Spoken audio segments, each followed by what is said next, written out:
brethren, take thy death, that I may receive thee in mercy with thy brethren. While she was yet speaking these words, the young man said, Whom wait ye for? All right, and this is what this child said. This youngster said to Antiochus, and he says, while she was yet speaking these words, the young man said, Whom wait ye for? I will not obey the king's commandments, but I will obey the commandments of the laws that was given unto our fathers by Moses, the Mosaic laws. All right, and it says that, and thou that has been another author of all mischief against the Hebrews shall not escape the hands of the Most High, for we suffer because of our sins. And though the living Lord is angry with us a little while for our chastising and correction, yet shall he be at one again with his servants. And that's what's happening today. Okay, we already fell apart. We already fell away from who we are, and what was our law, statutes, and commandments, and knowing of self. So after we fell apart, now we're coming back to him. The Most High said that we're done. All right? Let me get that.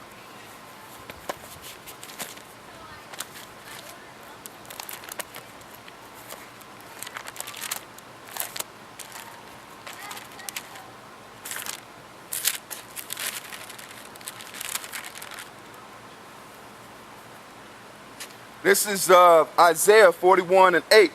And it says, But thou, Israel, art my servant, Jacob, whom I have chosen, the seed of Abraham, my friend, to whom I have taken from the ends of the earth, and called thee from the chief men thereof, and said unto thee, Thou art my servant.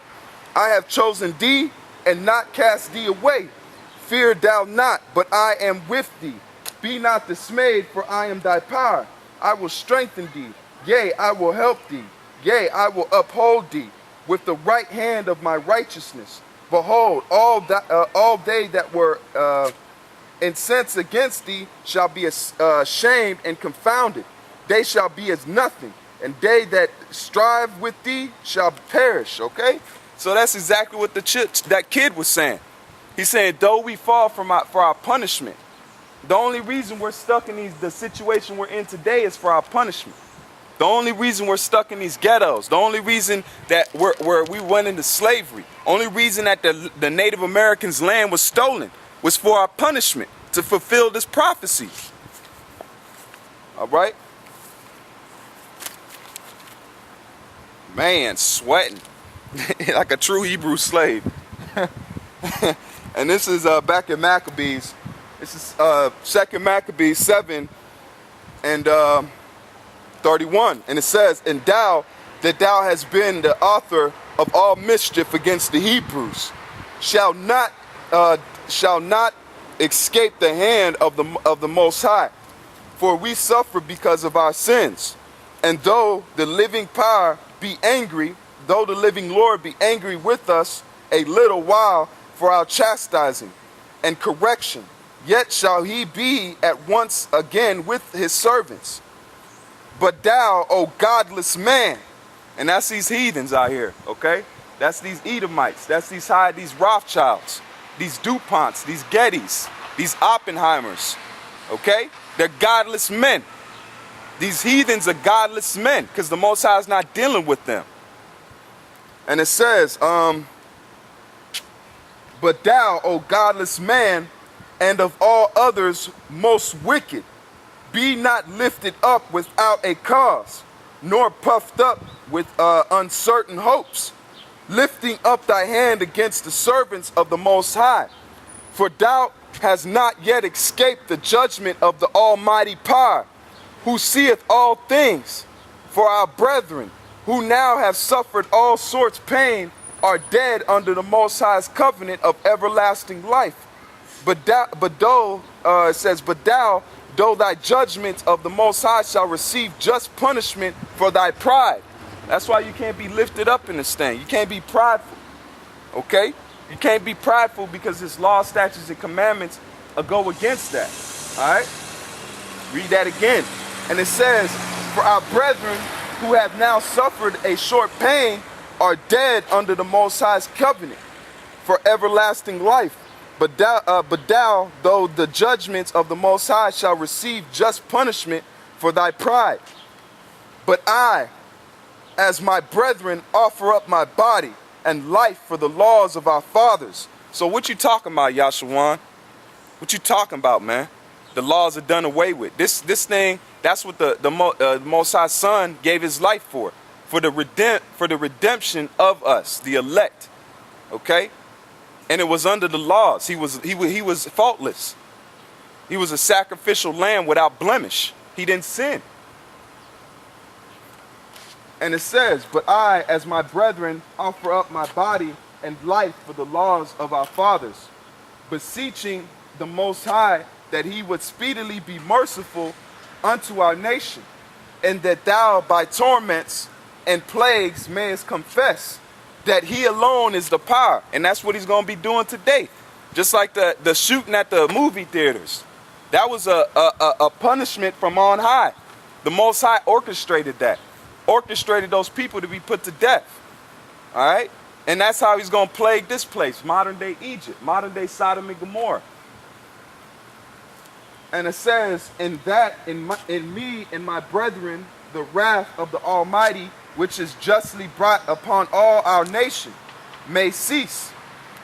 Then the king, being enraged, handled him worse than all the rest, and took it grievously that he was mocked. So this man died undefiled and put his whole trust in the Lord. Last of all, after the sons, the mother died. Let this be enough now to have spoken concerning the idolatrous feast and the extreme tortures, okay? And this was the tortures that went on under Antiochus. Let's keep going. I think that's it on the Maccabees. Most High put a shade. He got a shade over here. That's beautiful. Thank you. Water. Let's go to Jeremiah. Let's go to Jeremiah 3 and 4.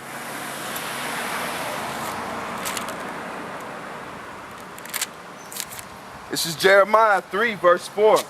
And it says, Wilt thou not for this time cry unto me?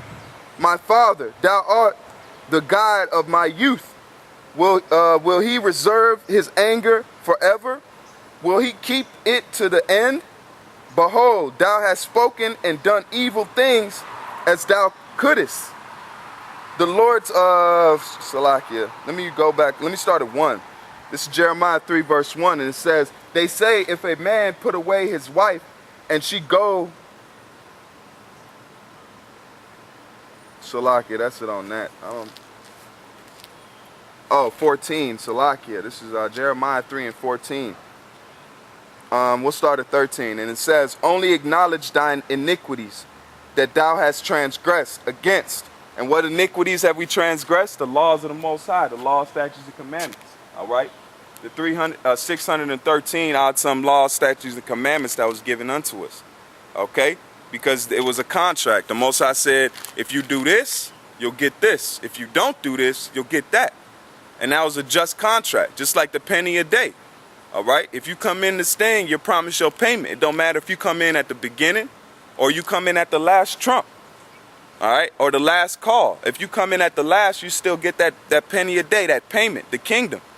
Okay? So it's just it was a stiff contract and we broke it. And it says, only acknowledge thine iniquity that thou hast transgressed against the Lord thy power, and hast scattered thy ways to the strangers under every green tree. That means he scattered us across his four corners, the four winds. He displaced us. He said, transgressed against the Lord thy power, and hast scattered thy ways into the strangers under every green tree. And ye have not obeyed my voice, saith the Lord. Turn, O backsliding children. And what children is that? Is the children of Israel. You Negroes, Latinos, and Native Americans. And it says, turn, O backsliding children, saith the Lord, for I am married